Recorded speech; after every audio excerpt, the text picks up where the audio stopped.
to tell you, ladies and gentlemen, about, and I've chosen the worst possible product in the world, and it's the most unglamorous product. It's Fertiliser.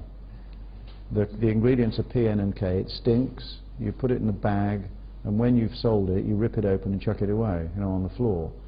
And this goes back a few years now, but I was engaged by the International Fertiliser Association. Yes, I lead a very glamorous life, ladies and gentlemen. The International Fertiliser Association. And the president, he said to me before I started, he said, "Oh," he said, "Professor McDonald," he said, "we have declared officially fertilizer as a commodity."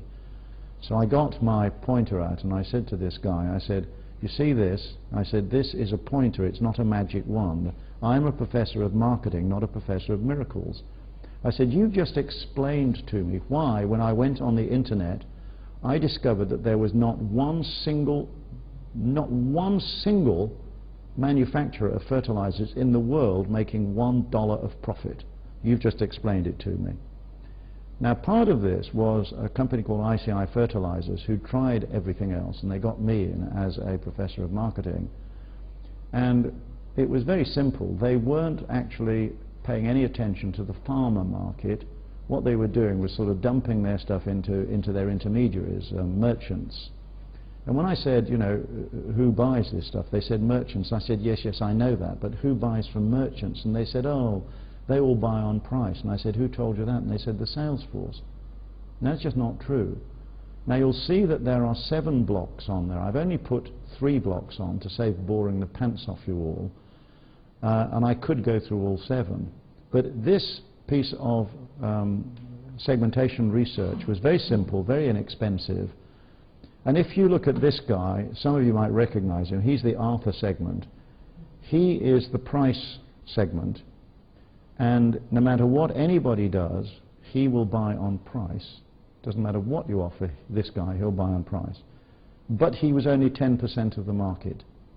And I want to make this point to you all, ladies and gentlemen, and that is that all the research I've done on every continent in the world, for all the big companies in the world, I have never found any market anywhere in the world where the price segment is greater than 10%. Can you see the point I'm making about those companies that buy on price? Why are they doing it? Because they don't understand segmentation. Very simple. And if you look at this character here, this character is David. David is the show-off farmer. I'm obviously giving you thumbnail sketches of them. David likes white fences, clean cows. He likes plants that look luscious, the colors.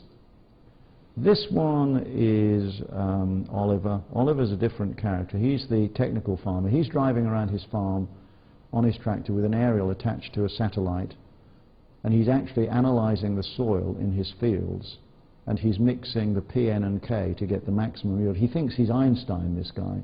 Now you just imagine, you either send a direct mail shot or on your website, or a representative goes round, or whatever.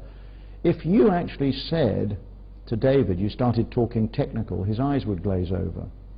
If you went to Oliver and started saying, put this on, your crops will look nice, his eyes would glaze over. But guess what the whole industry all over the world was doing? Price, price, price, price, price, price, price. Nobody bothered about the feelings of these people. And when ICI changed their research and development totally, it only took them 6 months before they became the most profitable, the only profitable fertilizer company in the world, and they became the most profitable subsidiary of ICI again. Simple, simple, elementary market segmentation. Now, the company that bought ICI Fertilizers, a Finnish company, I had a guy at Cranfield not so long ago, and he told me they repeated the survey again across Western Europe, and the segments are exactly the same. Segments do not change, ladies and gentlemen. The size of some have got bigger and some have got smaller, but generally speaking, segments do not change over time.